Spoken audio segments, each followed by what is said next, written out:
اس کا نتیجہ کیا نکلتا ہے اس پہ. تو یہ ساری چیزیں دونوں ٹیرر فائنینسنگ اور منی لانڈرنگ ایشوز کے اوپر وہ ایگزامن کریں گے کہ ہم نے آن دا گراؤنڈ. لیکن ضمیر اکرم صاحب سب سے اہم کیسز جیسے جماعت الدعوہ کے سربراہ حافظ سعید اور دیگر رہنماؤں کے حوالے سے کیسز جس پر امریکہ کو بہت سے تحفظات رہے ہیں, جس کو بھارت لے کر ہمیشہ سے لابنگ کرتا رہا ہے, ان کو سزا ہوئی, ان کے جو تنظیم ان کے لوگوں پر کیسز ہوئے, تو یہ بھی تو ایک ٹرننگ پوائنٹ تھا کہ پیٹف اس نتیجے پر پہنچتا کہ پاکستان نے عمل درآمد کر لیا ہے. ہمیشہ بھارت نے ان کیسز کو لے کر, حافظ سعید کو لے کر بہت زیادہ لابنگ کی ہے پوری دنیا میں.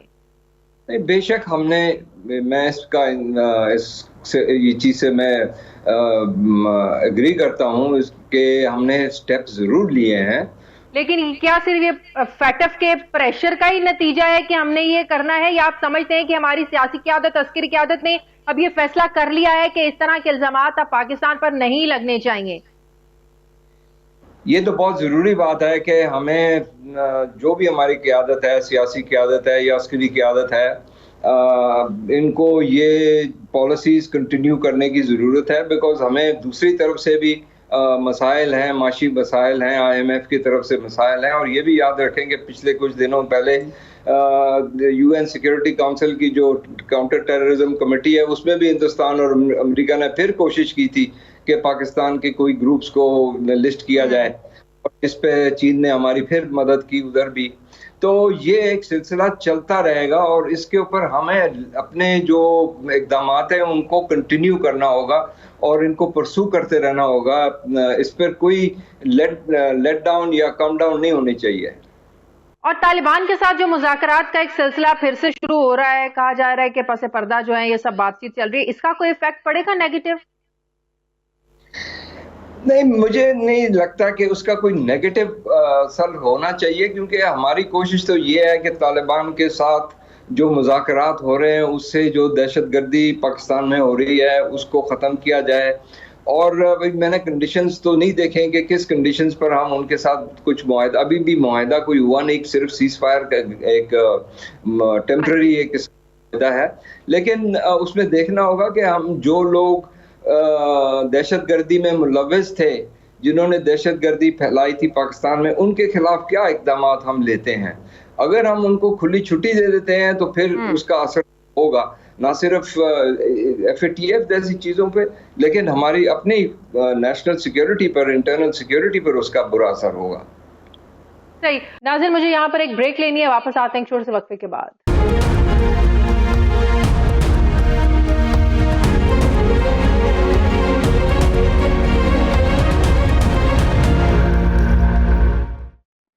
بریک کے بعد ایک بار پھر سے آپ کو خوش آمدید کہتے ہیں. ناظرین, پورے ملک میں ہوشربا مہنگائی کے بعد پاکستان تحریک انصاف کل سے احتجاج کرنے جا رہی ہے. اس میں کوئی شک نہیں ہے کہ پیٹرول ڈیزل مہنگا ہونے کے بعد ضروریات زندگی کی ہر شے جو ہے, ہر چیز مہنگی ہونا شروع ہو گئی ہے. جو شخص جو ہے مہینے کا 15 سے 20 ہزار روپیہ کماتا ہے, پھر بجلی مہنگی ہو رہی ہے, 8 روپے یونٹ یہ لوگ بجلی مہنگی کرنے جا رہے ہیں. تو ایسے میں پاکستان تحریک انصاف اس سچویشن کا بھرپور فائدہ اٹھانے جا رہی ہے, اور اس حکومت کے خلاف, موجودہ حکومت کے خلاف, جنہیں وہ امپورٹڈ حکومت کہتے ہیں, ان کے خلاف عوام کو سڑکوں پر لانے کا ارادہ کیا, اور کل سے یہ احتجاج کرنے جا رہے ہیں. پاکستان پیپلز پارٹی کے سینئر رہنما ہے, ماہر قانون ہے لطیف کھوسہ صاحب, وہ مجھے جوائن کر رہے ہیں. السلام علیکم, بہت بہت شکریہ کھوسہ صاحب آپ کا. کھوسہ صاحب, کل جب آپ لوگ اپوزیشن میں تھے اور تحریک انصاف حکومت میں تھی, آپ لوگوں نے مہنگائی مارچ بھی کیا, آپ لوگ اس چیز کو عوام میں ظاہر کیش کروانے کی کوشش بھی کرتے تھے. آج آپ سمجھتے ہیں کہ تحریک انصاف جب لوگوں کو مہنگائی کے خلاف باہر نکال رہی ہے تو یہ جسٹیفائیڈ ہے سر؟ بسم اللہ الرحمن الرحیم. پہلے تو آپ کو بہت بہت سلام. اور جہاں تک جسٹیفائبل کی بات ہے, دیکھیں وائبرنٹ سوسائٹی ہے, ایک جاندار ملک ہے پاکستان. ایک ہمارا 70% آلموسٹ 70% 35 سال سے کم عمر کی ہماری ہیومن ریسورس ہے, بہت وائبرنٹ, بہت یوتھفل, بہت انرجیٹک. بہت پیٹریوٹک یا خوشی کی بات ہے. دیکھیں جاندار قوم ہے, میں تو اس کو کبھی بھی نیگیٹو نہیں دیکھتا ہوں, اچھی بات ہے اپنے حق کے لیے جو ہے بالکل. اگر وہ آئے ہیں تو مجھے بھی تکلیف ہوتی ہے, مہنگائی کیوں کر اتنی ہو رہی ہے, لیکن میرے خیال میں ذرا آپ ہی اپنی اداؤں پہ ذرا غور کریں. ہم اگر عرض کریں گے تو شکایت ہوگی. ذرا خود اپنے گریبان میں جھانک کر محترم عمران خان صاحب اور ماشاءاللہ ان کے جتنے بھی اسپوکس پرسن ہیں یا جتنے بھی ان کی قیادت ہے اور فرنٹ لائنرز ہیں, ذرا وہ خود بھی ذرا اپنے تئیں سوچ لیں کہ یہ کس کی کارکردگی کی وجہ سے آج ہم اس نہج پر پہنچے ہیں. ہم جب پہلے دن یہ آئے تھے, ہم سلیکٹڈ کہنے کے باوجود, ایک تو میں آنیسٹلی و فرینکلی کہوں یہ سلیکٹڈ امپورٹڈ, خدا را یہ لفظوں کو بند کر دیں یہ کہنا. دیکھیں ہم بھی عدم اعتماد کر کے آئینی طریقے سے آئے ہیں, کسی امپورٹڈ والی بات نہیں ہے. ان کے بارے میں ہمیں تحفظات تھے, لیکن ہم نے کوئی غیر آئینی طریقہ استعمال نہیں کیا ان کو جو ہے رخصت کرنے کے لیے. تو اس لیے ایک تو پہلے مجھے یہ کہتے ہیں جس طرح یہ غیر آئینی تھا, سندھ ہاؤس میں لوگوں کو رکھا, لوگوں کو پیسے دیے, آپ لوگوں نے, یہ تو غیر آئینی طریقہ ہے. وہ کہتے ہیں یہ آئین میں کہاں لکھا ہے کہ آپ ایک پارٹی کے لوگوں کو اپنے صوبے کا جو ہاؤس ہے سندھ ہاؤس وہاں پر آپ چھپا کے رکھیں. یہ وہ کہتے ہیں کہاں جو ہے نا وہ آئینی ہے. ٹھیک ہے عدم اعتماد آئینی ہے جی, لیکن عدم اعتماد لانے کے لیے جو آپ نے طریقہ استعمال کیا وہ غلط تھا.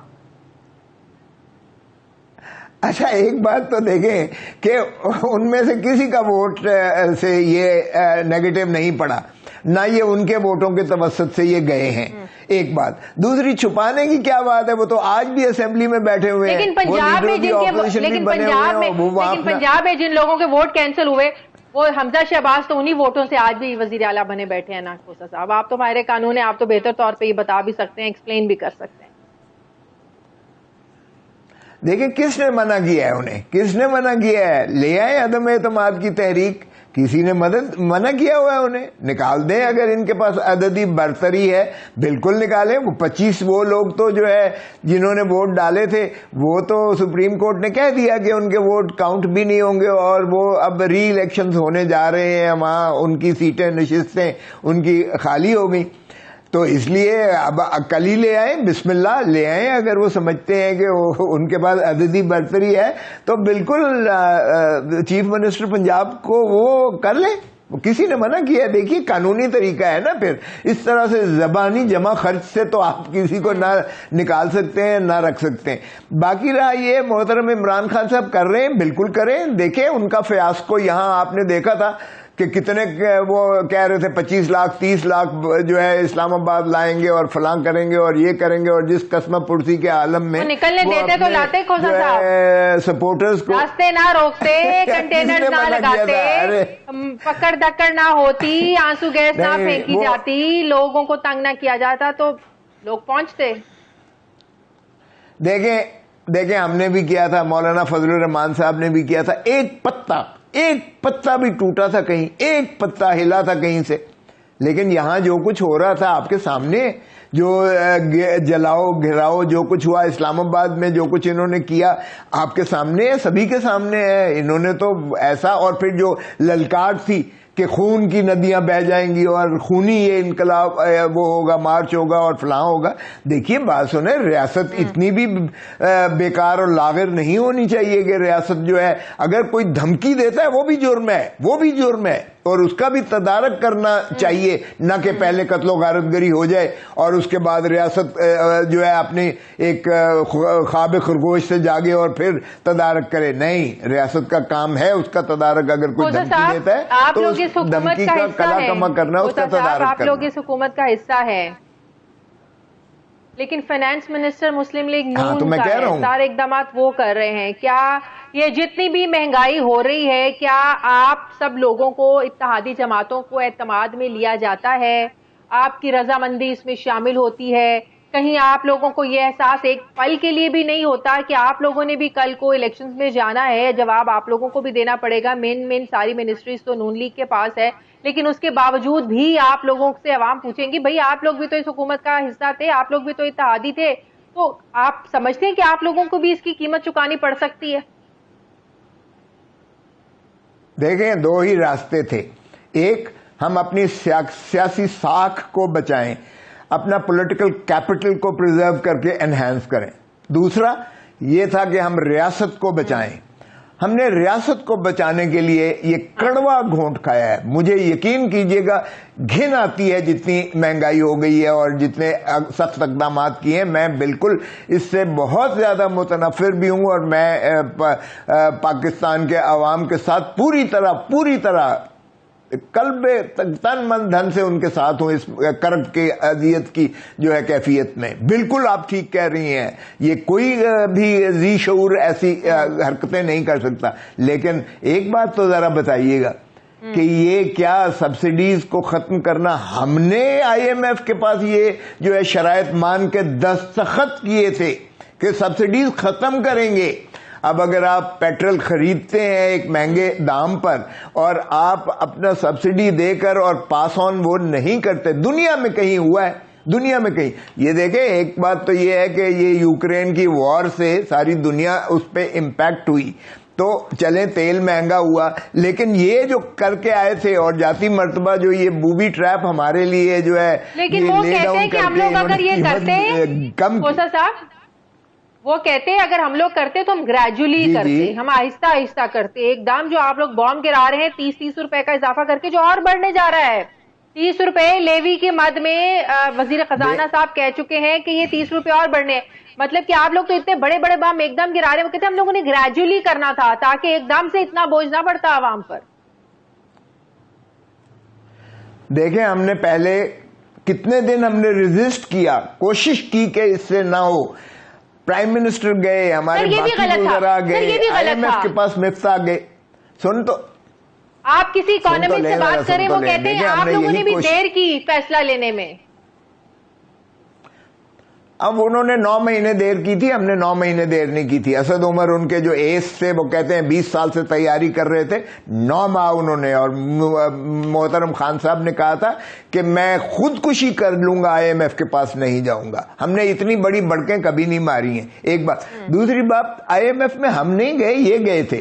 اب جب ایک دفعہ آپ آئی ایم ایف کے نرغے میں آ جاؤ تو پھر حکومت بدلنے سے فرق نہیں پڑتا، اس لیے کہ وہ رسپانسبلٹی ہے ریاست کی۔ ریاست، حکومتیں آتی جاتی رہتی ہیں، ریاست جب ایک چیز کی ذمہ دار ہوتی ہے تو جو آنے والی حکومت ہوتی ہے وہ اس معاہدے کی پابند ہے۔ یہ بین الاقوامی طور پر آپ دیکھیں، فاٹف سے ہم کس طرح سے بال بچے اور نکلے، اور ہم جو ہے بلیک لسٹ میں جانے کی بجائے ہم الحمدللہ وائٹ لسٹ میں آنے والے ہیں۔ تو یہ بڑا یہ کریڈٹ تو پی ٹی آئی کو دیں، یہ کریڈٹ تو پی ٹی آئی کو دیں۔ وہ کہتے ہیں کہ ہمارے 3-3.5 سال کے دور میں ہم لوگوں نے اقدامات کیے ہیں، تو یہ 4 سالوں کے بعد نکل رہے ہیں ہم۔ اللہ کا واسطہ ہے، کریڈٹ بالکل ان کو دیں جن کا کریڈٹ ہے۔ آپ کو پتا ہے کور ایک بنی ہوئی تھی جو آپ کی عسکری قیادت نے بنائی ہوئی تھی اپنے اس میں جو ہے، اور انہوں نے ہر محکمے کو جو ہے اپنا انہوں نے بتایا کہ کیا کیا کرنا۔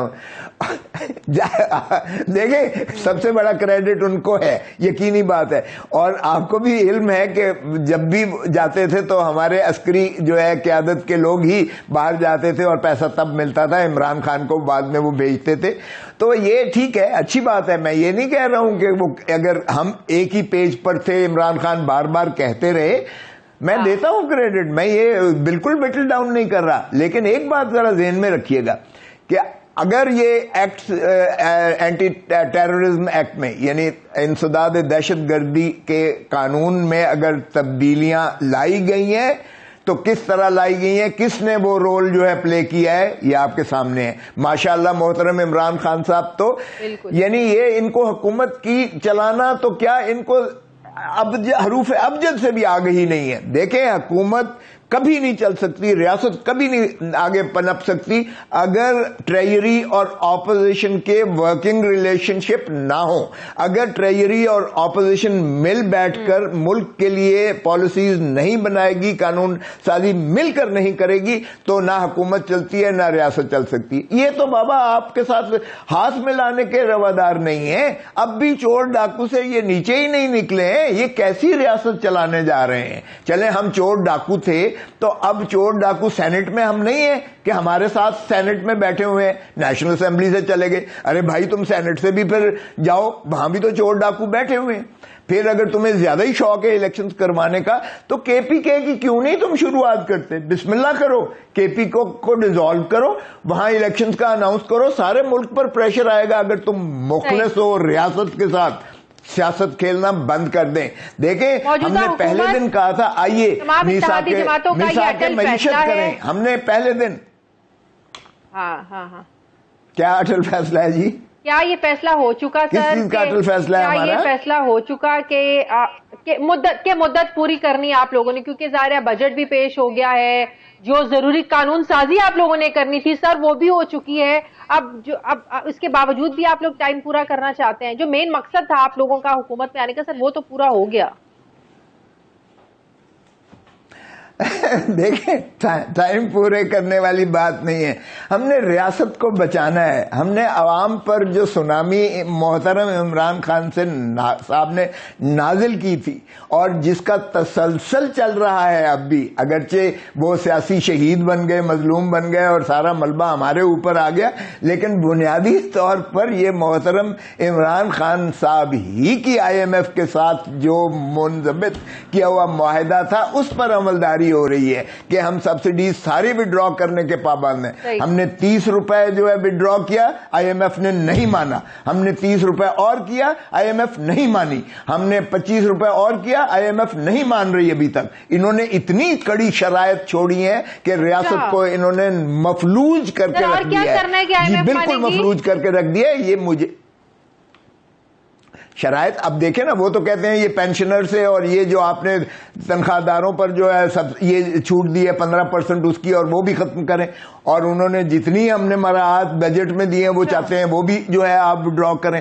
ہم نے سلیکٹڈ قسم کے جو ہے ٹارگیٹنگ کی تاکہ غریب عوام کو جو ہے ہم اتنی سہولت دے سکیں. وہ دیکھیں اس بات پہ بھی معترض ہیں. اور یہ محترم عمران خان صاحب ہی کا مندرج شدہ بات سن لیں سر, اس کا مطلب یہ ہوا کہ بجٹ تو آپ لوگوں نے دے دیا, لیکن ابھی بجٹ کے اعداد و شمار بدلیں گے. آئی ایم ایف جب اس پر راضی ہوگا, اس میں رد و بدل ہوگا, نئے نمبر شامل ہوں گے, آپ لوگوں نے جو مراد دی ہیں وہ واپس لیں گے. مطلب کہ ابھی ایک بجٹ کی فائنل شکل واپس آنی ہے. فائنل شکل ابھی آپ لوگوں نے لوگوں کے سامنے لے کر آنی ہے, آئی ایم ایف سے رضامندی کے بعد, ان کو راضی کرنے کے بعد. سر ہمیں کبھی امید ہے کہ جتنا ہم نے یعنی جتنی بساط سے زیادہ ہم نے کیا ہے, ہم نے اپنی سیاسی ساکھ کو داؤ پر لگا کر بھی اس کی پرواہ نہ کرتے ہوئے ہم نے یہ, کیونکہ اگر ڈیفالٹر جو ہوتا ہے پاکستان, ڈیفالٹر خدا نہ خواستہ خاکم بدہن, شری لنکا والا حال آپ کے سامنے ہے. معاف کیجئے گا, ہم پاکستان کو اس نرغے پہ, اس نہج پر نہیں پہنچانا چاہتے. عمران خان صاحب کی تو یہی نیت ہے کہ وہ چاہتا ہے کہ یہ جو ہے پاکستان تباہ ہو. پاکستان کو تباہ حالی کے دہانے پر لے جانے والے عمران خان صاحب, معاف کیجئے گا, نیتوں کے حال ہم اور آپ جانتے ہیں. نیتوں کی بات اللہ جانتا ہے, حال تو رب جانتا ہے. ارے بابا تو دو مہینے کا ہمارے اوپر ملبہ, ان کے 4 سال کا حساب تو لے لیں. ان کے 4 سال کا, اب آپ دیکھیں کہ 25 کھرب جو ہے سرکولر ڈیٹا ہے اس وقت, اور آپ کا جو ہے ذرا فسکل ڈیفیسٹ دیکھیں, ڈیفیسٹ کتنا ہے آپ کا, 95 یعنی 9.5 کھرب کے بجٹ میں سے آپ کو 4.5 کھرب جو ہے آپ کو قسطوں میں قرضوں میں دینا ہے, اور باقی آپ ذرا اپنی گورننس کے سٹاف کو دے. محترم عمران خان صاحب جو کہتے تھے کہ میں یہ یونیورسٹی بنا دوں گا پرائم منسٹر ہاؤس کو, اور گورنر ہاؤس کو جانے یہ کر دوں گا, اور جو ہے بھینسیں بیچ کر انہوں نے, کیا آپ کا خیال ہے کہ پیسہ اکٹھا کر لیا, اور 1 ارب روپیہ انہوں نے اپنے صرف دفتر سے گھر جانے کا, جہاز کا خرچہ ان کا 1 ارب روپیہ ہے, جو کہتے تھے کہ میں آسٹیرٹی کروں گا. تو یہ اگر اس طرح سے کہ آپ عیاشیاں کر کے پاکستان کو ڈبونے کے دہانے پر لائیں گے تو پھر اللہ ہی حافظ. بہت شکریہ. پاکستان پارٹی کے سینئر رہنما ماہر قانون لطیف کھوسہ صاحب میرے ساتھ تھے. بہت شکریہ آپ کا. مجھے بریک لینی ہے ناظرین, واپس آتے ہیں ایک چھوٹے سے وقفے کے بعد.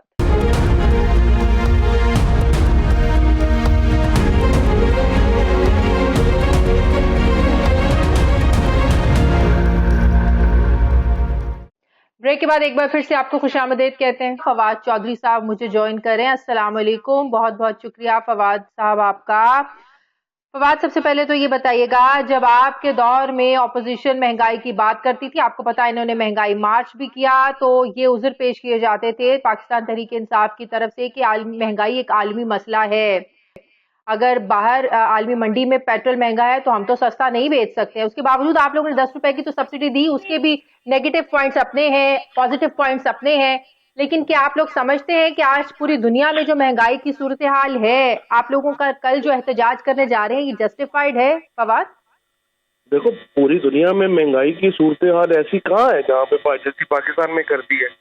ہندوستان نے ابھی اپنی تیل کی قیمت میں کمی کی ہے, اسی طرح سے بنگلہ دیش ہے, سری لنکا ہے, ایک کمپیریزن ہوتا ہے ریجنل ملکوں سے. آپ مجھے بتاؤ اس وقت 25% کے قریب انفلیشن چل رہی ہے پاکستان میں, اور کس ریجنل ملک میں اتنی چل رہی ہے؟ انہوں نے تو ایک پاکستان کے اندر ایک پورا آخری قضا بھی نازل کر دیا ہے 60 دن میں. فارن ریزرو ہمارے جو ہیں وہ انہوں نے فارغ کر دیے ہیں. انہوں نے آ کے ہمارا جو ایندھن کے اوپر, انرجی کے اوپر جو ساری سبسڈیز تھی وہ ختم کر دی, وہ مڈل کلاس کی بالکل کمر توڑ کے رکھ دی ہے. ہاؤس ہولڈ جو ہمارا خرچہ ہے اس میں 35% اضافہ کر دیا ہے 60-70 دنوں میں. یہ کیسے افورڈیبل ہے؟ کوئی عقل, کوئی تھوڑا بہت کمپیریزن ہوتا ہے. بجلی اور مہنگی ہو رہی ہے, بجلی اور مہنگی ہو رہی ہے, بجلی اور مہنگی ہو رہی ہے. اتنا اوپر سے امپورٹڈ, انہوں نے خود ہی امپورٹڈ جو فیول تھا اس کے اوپر آ کے پلانٹس لگائے تھے. اب وہ مہنگا ہو گیا ہے, اب ان کو سمجھ نہیں آ رہی ہم نے کرنا کیا ہے. روس کے ساتھ جو معاہدہ ہم کرنے جا رہے تھے وہ انہوں نے اسکریپ کر دیا. تو اب سستا ایندھن. اچھا, جب آپ لوگ یہ بات کرتے ہیں نا فواد کہ ہم رشیا کے ساتھ معاہدہ کرنے جا رہے تھے, تو یہ لوگ کہتے ہیں کہ اگر آپ لوگوں نے رشیا کے ساتھ کوئی ڈاکومنٹڈ کوئی چیز کی ہے, کوئی آپ لوگ کے پاس کوئی پیپرز ہیں, آپ ہمیں دیں, ہم اس کو آگے کوئی لانچ کرتے ہیں, ہم آگے لے کے چلتے ہیں اس کو. تو یہ تو پہلے کہا تھا اس نے مستہ نے کہ کوئی ایسا نہیں ہے.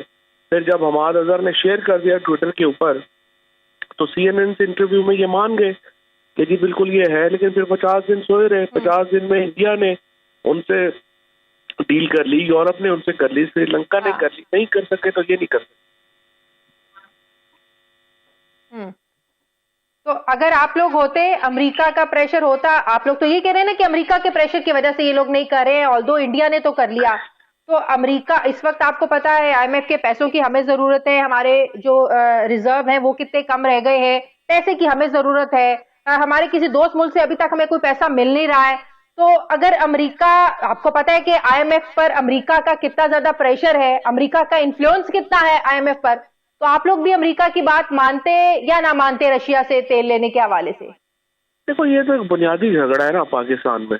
ہمارا نقطہ نظر یہ ہے کہ امریکہ سے ہم بہت اچھے تعلقات چاہتے ہیں, لیکن یہ نہیں ہم ماننے کو تیار امریکہ کے کہ آپ ہمیں بتائیں کہ ہم نے کس کس ملک سے تعلقات رکھنے ہیں, کیونکہ امریکہ ہم سے پوچھ کے تو نہیں نا تعلقات. فار ایگزامپل جب ہندوستان کے ساتھ کہ جناب آپ کے ہم اسٹریٹجک پارٹنرز ہیں تو آپ ہندوستان کے ساتھ تعلقات محدود کریں, تو امریکہ کہتا ہے نہیں جی ان کے ساتھ ہمارا اپنا تعلق ہے, آپ کے ساتھ ہمارا اپنا تعلق ہے. ہم بھی امریکہ کو یہی کہتے ہیں کہ جی آپ کے ساتھ ہمارا اپنا تعلق ہے, روس کے ساتھ ہمارا اپنا تعلق ہے. ہم آپ کے خلاف کو تعلق تو نہیں بنا رہے, ہم تو اپنی اسٹریٹجک, یا تو پھر امریکہ سے آپ ڈیل کریں نا کہ دیکھیں ہم یہاں پہ تیل بجلی بہت مہنگی ہے, اگر آپ چاہتے ہیں کہ ہم روس سے چین سے یہ نہیں لیں تو پھر آپ ہمیں دیں.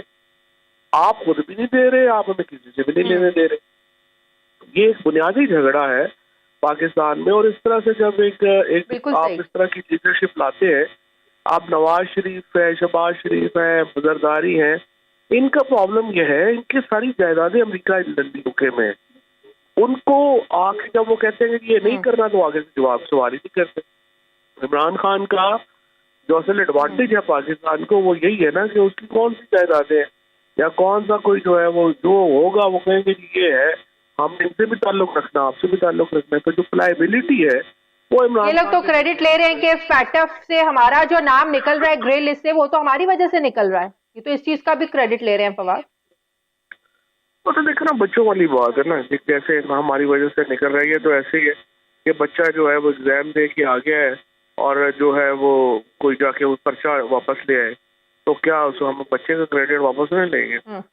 یہ جو سارا کریڈٹ ہے یہ ظاہر پی ٹی آئی کا ہے، کسی بچے کو بھی پتا ہوگا کہ یہ سارا کیسے ہو. ہاں انہوں نے fact of P T I plus آپ کی عسکری قیادت کا فواد، یہ تو مانتے ہیں نا آپ؟ صرف پی ٹی آئی کا نہیں، عسکری قیادت کو بھی تو کریڈٹ دینا آپ. میں عسکری قیادت تو حصہ ہوتی ہے نا حکومت کا. ہر حکومت ایسی وفاقی حکومت جو ہوتی ہے وہ اداروں پہ کام کرتی ہے نا، ادارے کو علیحدہ ملک تھوڑی ہے. وہ تو ان کا کام ہے. جس طرح سے کرونا میں این سی او سی بنی تھی، اسی طرح سے جو اپنا جب ہمارے پہ ٹڈی دل کا حملہ ہوا تھا، تو وہ تو فوج نے جس طرح سے فوج ایک ادارہ ہے جو یہ کام کرتا ہے، اسی طرح سے پھر پروونشل گورنمنٹ کے اپنے ادارے تھے، انہوں نے اپنے کام کیے. اسی طریقے سے جو ہماری انٹیریئر منسٹری تھی، آئی پی تھی، ان کے اپنے کام تھے. وہ تو ایک پوری وفاقی حکومت کا ایک پورا آپ سمجھیے کہ انفراسٹرکچر ہے، اور فوج وفاقی حکومت کا حصہ ہے جس میں وہ کام سر انجام دے رہے ہیں. صحیح. فواد، کل سے جو آپ لوگ احتجاج کرنے جا رہے ہیں، مہنگائی مارچ کرنے جا رہے ہیں اس مہنگائی کے خلاف، موجودہ حکومت کے اقدامات کے خلاف، اس کا آپ کیا امپیکٹ اس کا دیکھ رہے ہیں؟ آپ لوگ کال دیں گے، کل لوگ نکل آئیں گے، گھروں میں واپس چلے جائیں گے، واٹ نیکسٹ؟ لیکن اب ہمارے پاس آپشن جو ہیں وہ یہی ہے نا کہ آپ احتجاج کے لیے لوگ باہر نکلیں. جو نمبر باہر نکلے گا اس سے اندازہ ہو جائے گا کہ لوگ جو ہیں وہ کس حد تک تیار ہیں اپنے حقوق کی جنگ لڑنے کے لیے. اگر وہاں پہ لوگ جو ہیں وہ نہیں نکلیں گے تو اس کا مطلب یہ ہے کہ پاکستان میں لوگ تھک گئے ہیں اور وہ ایک ظلم کے نظام کے ساتھ سمجھوتا کر گئے. لیکن اگر لوگ نکلیں گے، بڑی تعداد میں نکلیں گے، تو یہ ایک ابتدا ہوگی ایک نئے انقلاب کی. اور پاکستان میں ہم یہ سمجھتے ہیں کہ تو اب اس طرح کے احتجاج پر اتفاق کر لیا ہے، کیونکہ ہمیں تو پتا ہے کہ ایک لانگ مارچ کی تاریخ دینی تھی، ایک بار پھر سے لوگوں کو اسلام آباد کی طرف نکالنا تھا، دھرنا دینا تھا، تب تک بیٹھنا تھا جب تک نئے الیکشن کی ڈیٹ اناؤنس نہیں ہو جاتی. اسے بیک آؤٹ کر گئے ہیں. بیک آؤٹ کرنے کی وجہ کیا ہے؟ یا وہ بھی ابھی پائپ لائن میں ہے، اس کا کوئی مناسب وقت ہے، سپریم کورٹ کے فیصلے کا انتظار ہے، سپریم کورٹ کی ڈائریکشن کا انتظار ہے؟ کیا یہ وجوہات ہیں کہ ابھی اس کی کال نہیں دے رہے آپ لوگ؟ نہیں، وہ بھی اگر یہ جو اس وقت ایک معاملات چل رہے ہیں اگر وہ کسی کنارے پہ نہیں لگتے ہیں تو پھر ظاہر ہے وہ وقت بھی آ جائے گا. اور اگر یہ حکومت نئے انتخابات کی طرف چلی جاتی ہے اس کے بغیر تو وہ زیادہ بہتر ہوگا پاکستان کے لیے. لیکن لوگ جو ہیں وہ اس سیاسی صورتحال چلی جاتی ہے. آپ کو کیا لگتا ہے؟ آپ کو کیا لگتا ہے؟ وہ تو ایک سال کے لیے آئے بیٹھے ہیں، وہ کہہ رہے ہیں کہ اگست تک ہم اپنی مدت پوری کریں گے. اگلے انتخابات 2022 میں ہی ہوں گے، 2023 میں. بات یہ ہے کہ جو اس وقت ملک کے حالات جا رہے ہیں، کوئی بھی جو عقل مند آدمی ہے وہ سمجھتا ہے کہ یہ حکومت 2023 کو نہیں، اور اگر یہ کوشش کرتے ہیں 2023 تک لے کے جانے کی تو اس میں پھر بہت معاشی خدشات ہیں اور یہی نہ ہو کہ ہم ڈیفالٹ کر دیں. لہٰذا اس کی وجہ سے میں یہ سمجھتا ہوں کہ شاید یہ حکومت جو ہے اس کے بس میں نہیں ہوگا 2023 تک لے کے جانا. زیادہ سے زیادہ یہی اکتوبر نومبر میں ان کو الیکشن کروانے پڑتے ہیں. صحیح. بہت بہت شکریہ. سابق وفاقی وزیر پاکستان کے انصاف کے رہنما فواد چودھری صاحب میرے ساتھ تھے. بہت شکریہ آپ کا. مجھے بریک لینی ہے ناظرین، واپس آتے ہیں ایک چھوٹے سے وقفے کے بعد.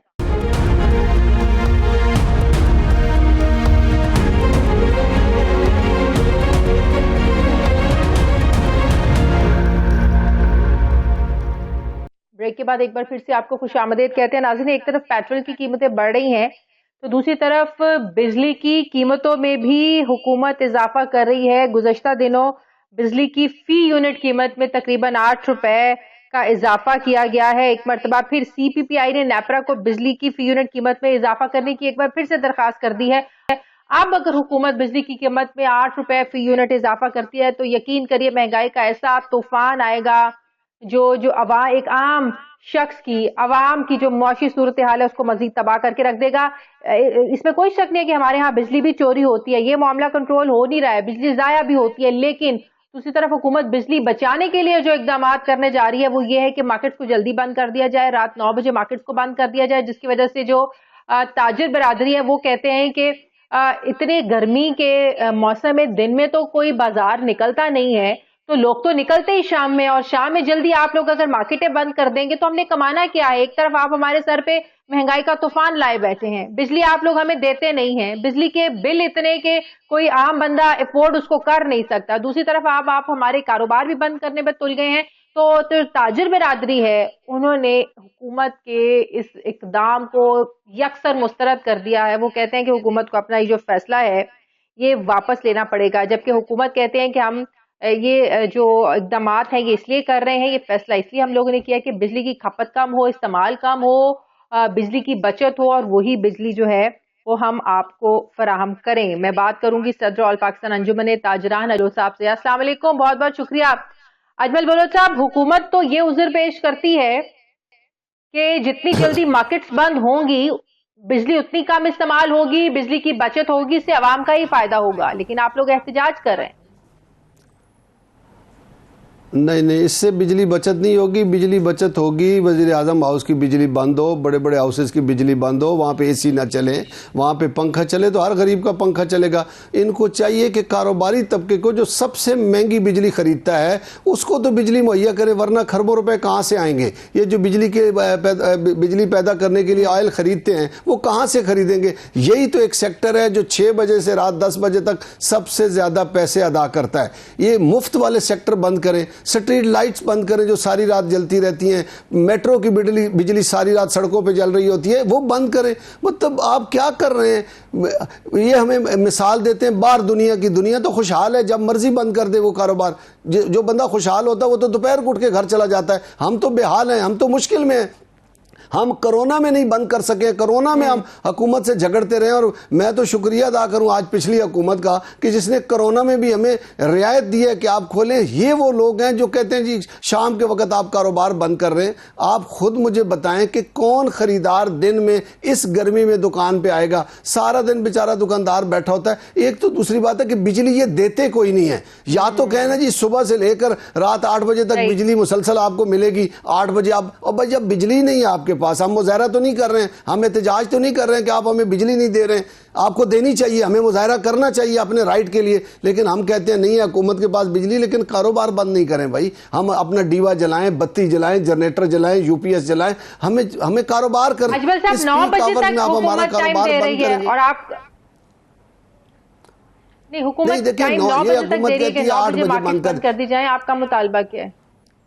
اچھا 8 بجے نہیں، ہم کہتے ہیں دیکھیں 10 بجے کے بعد تو یہ کہتے ہیں بجلی فالتو ہو جاتی ہے۔ سندھ میں 9 بجے کا ٹائم دیا ہے نا وہاں پہ، دیکھیں لیکن وہاں پہ نہیں مانا نا، وہاں کے تاجروں نے جب نہیں مانا ہے تو مجھے اعلان کرنا پڑا ہے کہ ہم اس بات کو نہیں مانتے ہیں۔ اب یہی ہوگا، لڑائی ہوگی تاجروں کے ساتھ۔ دیکھیں نا کرونا کے مشکل وقت میں بھی تاجروں کے ساتھ جھگڑے جاری رہے حکومت کے، تو یہ حکومت کیوں چاہتی ہے تاجروں سے جھگڑنا؟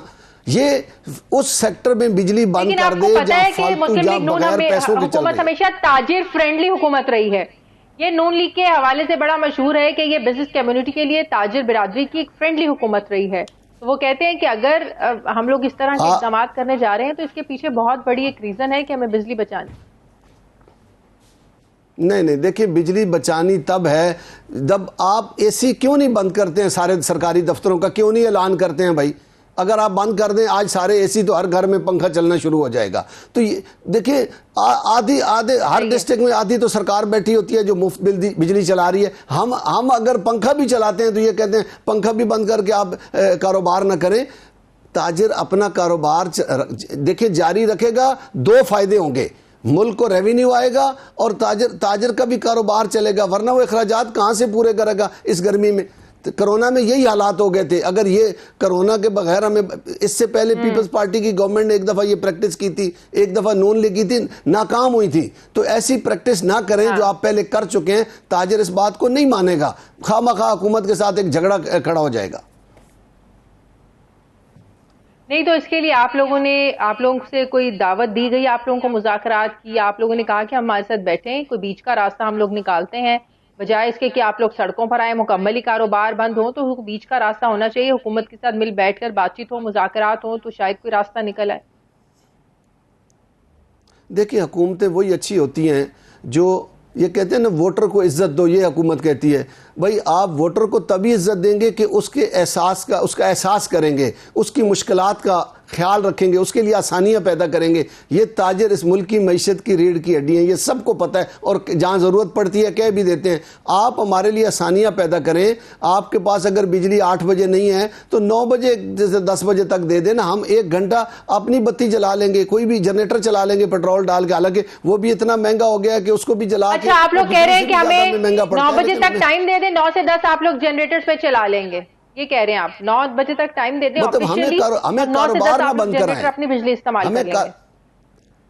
جی ہم اپنی بجلی استعمال کریں گے, لیکن ان کو اس بات کا علم ہونا چاہیے کہ 9 سے 10 بجے اگر ہمیں بجلی نہیں دیں گے تو پیسے سر میری بات سنیں,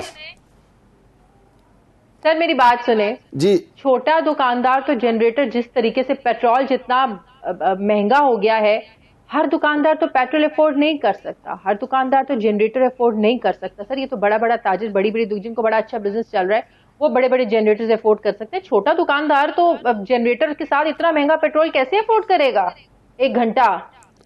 دیکھیں چھوٹے دکاندار, ہر دکاندار نے آج کل مشکل حالات میں UPS لگایا تھا. جب پیچھے کسی گورنمنٹ میں نہیں تھی, بجلی نہیں ہوتی تھی, تو اس وقت جب UPS لگا ہوا ہے تو وہ گھنٹہ نکال جاتا ہے, آدھا گھنٹہ, اس کے بعد تاجر از خود گھر چلا جاتا ہے. رات 10 بجے کے بعد تو ان کے پاس بجلی کہتے ہیں ہمارے پاس فالتو ہو جاتی ہے. تو بھئی اگر کوئی دکاندار 12 بجے تک بھی بیٹھنا چاہتا ہے, وہ گھر سے فارغ نہیں ہے کہ وہاں بیٹھا رہے, وہ مجبوراً بیٹھا رہتا ہے. کوئی شوق سے دکانیں نہیں کھولتا ہے, اس نے اخراجات پورے کرنے ہوتے ہیں روزانہ کے. کاش اپنا شہباز شریف صاحب ایک دکان پہ بیٹھے ہوتے اور پھر میں ان سے پوچھتا کہ بجلی بند ہونی چاہیے یا نہیں ہونی چاہیے. حمزہ شہباز صاحب بیٹھے ہوتے ایک دکان پہ شام کو بند کر, پھر پوچھتا بند کر دیں گے یا نہیں, وہ کہتے نہیں نقصان ہوتا ہے. ایک مصیبت یہ ہوتی ہے کہ جو حکومت میں چلا جاتا ہے نا, پھر وہ تاجر دشمن ہو جاتا ہے, حکومت سے باہر نکل کے تاجر دوست ہو جاتا ہے. یہ اس ملک کی بڑی بدقسمتی ہے. تو اگر حکومت اپنا یہ فیصلہ واپس نہیں لیتی تو آپ لوگ کی کیا اسٹریٹجی ہوگی, کیا کریں گے آپ لوگ؟ جی بالکل, دیکھیں ہم مزاحمت کریں گے. ہم نے پچھلی گورنمنٹ کو بھی کہا تھا, آپ کو پتہ ہی ہے, آپ کے ساتھ کئی پروگرام ہوئے کہ کرونا جب انہوں نے عید کے دنوں میں بند ہوا, کتنا جھگڑا ہوا تاجروں کے ساتھ. آخر ان کو میرے خیال میں ان کی بہتر اسٹریٹجی تھی, اور آج ہمیں یہ بات مان لینی چاہیے. یقین کریں کہ 4 سال پہلے تو کوئی 1 گھنٹہ بجلی بھی بند نہیں ہوئی ہے. اس 1.5 ماہ میں اتنا ظلم, اتنی قیامت کہاں سے آ گئی ہے, کس نے ہمیں مجبور کر دیا ہے کہ ہم اپنی قوم کو پیٹرول بھی اتنا مہنگا کر دیں, بجلی بھی ہر گھنٹے بعد بند کر دیں. یہ بات سمجھ سے بالا تر ہو رہی ہے کہ نہ تو بجلی مہنگی اتنی ہوئی تھی, نہ پیٹرول اتنا مہنگا ہوا تھا, اور نہ بجلی کی شارٹیج تھی. اب حیرانگی والی بات, عام آدمی, عام تحریک انصاف کی حکومت یاد آ رہی ہے آپ لوگوں کو؟ بالکل یقین کریں, آج لوگ کہتے ہیں نیا پاکستان بہتر تھا. میں ایمانداری سے بات کر رہا ہوں. آپ کیمرہ لے کے آ جائیں کسی دکان, چاہے وہ نون لیگ کا دکاندار ہوگا, وہ کہے گا کہ پچھلی حکومت بہتر تھی, یا منہ پیچھے کر لے گا یا بتا دے گا پچھلی حکومت بہتر تھی. دیکھیں ہر بندہ شعور رکھتا ہے کہ 4 سالوں میں اتنی مہنگائی نہیں ہوئی ہے. 4 سالوں میں پیٹرول اتنا, دیکھیں 100 روپیہ 1.5 مہینے میں پیٹرول بڑھ گیا ہے, 47% گیس کی قیمتیں بڑھ گئی ہیں. بجلی کہاں, تاجر پہلے ہی اتنی مہنگی بجلی خرید رہا تھا, پھر اور زیادہ ہو گئی ہے, پھر پیک آورز میں. تو کل جو عمران خان, تاجر کو پتہ چلا ہے کہ کل جو تحریک انصاف نے احتجاج کی کال دی ہے اس مہنگائی کے خلاف, اس حکومت کے اقدامات کے خلاف, تو سر آپ اس احتجاج کا حصہ بننے جا رہے ہیں؟ تاجر برادری اس احتجاج کا حصہ بن رہی ہے؟ پھر اگر میں گزارش کر, نیا پاکستان یہ آپ لوگوں کو یاد آ رہا ہے, تو پھر تو آپ لوگ احتجاج میں شریک ہوں گے کل. دیکھیں میری گزارش ہے کہ ہم غیر سیاسی لوگ ہیں, ہمیشہ سے آپ کو پتہ ہے کہ ہم نے اپنے پلیٹ فارم سے احتجاج کیا ہے. عمران خان صاحب کے خلاف بھی کیا, FBR کے خلاف ہم نے 3-4 ہڑتالیں بھی کی ہیں, ہم ریڈ زون میں بھی داخل ہوئے ہیں, ہم نے وزیر اعظم ہاؤس کا بھی گھیراؤ کیا, لیکن انہوں نے ہمیں روکا نہیں ہے, ہم پہ ڈنڈا نہیں چلایا ہے, ہمیں ہمارے اوپر گیس نہیں پھینکی ہے, ہم نے ریڈ زون میں اندر بھی مظاہرہ کیا ہے. مجھے اب یہ فیصلہ کرنے میں, میں تو لوگوں کو دیکھ رہا ہوں جن کا نمائندہ ہوں, اگر وہ مجھے مجبور کریں گے کہ حکومت ہمارے ساتھ زیادتی کر رہی ہے تو پھر ہم کسی بھی احتجاج کا حصہ بن سکتے ہیں. مطلب دیکھیں نا, یہ کوئی رکاوٹ نہیں, ہم بھی عام شہری ہیں. اگر شہری یہ دیکھ رہا ہے کہ اس حکومت نے ہمارے اوپر پہاڑ توڑ دیے ظلم کے, تو پھر ہمیں باہر تو نکلنا ہوگا, کسی بھی احتجاج کا حصہ بن سکتے ہیں. حکومت کو چاہیے کہ ہمارے ساتھ بیٹھ کے ہمارے مسئلے کو حل کرے. ہم حصہ نہیں بننا چاہتے ہیں, اگر حکومت ہمیں بنانا چاہتی ہے تو پھر ہم تیار ہیں, ہم ظاہر ہیں, ہمیں پھر اور تو کوئی راستہ نہیں ہے, ہم بھی سڑکوں پہ آتے ہیں, پھر ہم بھی ساتھ کھڑے ہوں گے. ٹھیک ہے. ٹھیک ہے، بہت بہت شکریہ. بلوچ صاحب میرے ساتھ تھے، صدر آل پاکستان انجمن تاجران. بہت بہت شکریہ آپ کا. ناظرین ہمارے پروگرام کا وقت ختم ہو گیا ہے. فیڈ بیک ضرور دیجیے گا، اپنا خیال رکھیے گا. مجھے اجازت دیجیے، اللہ حافظ.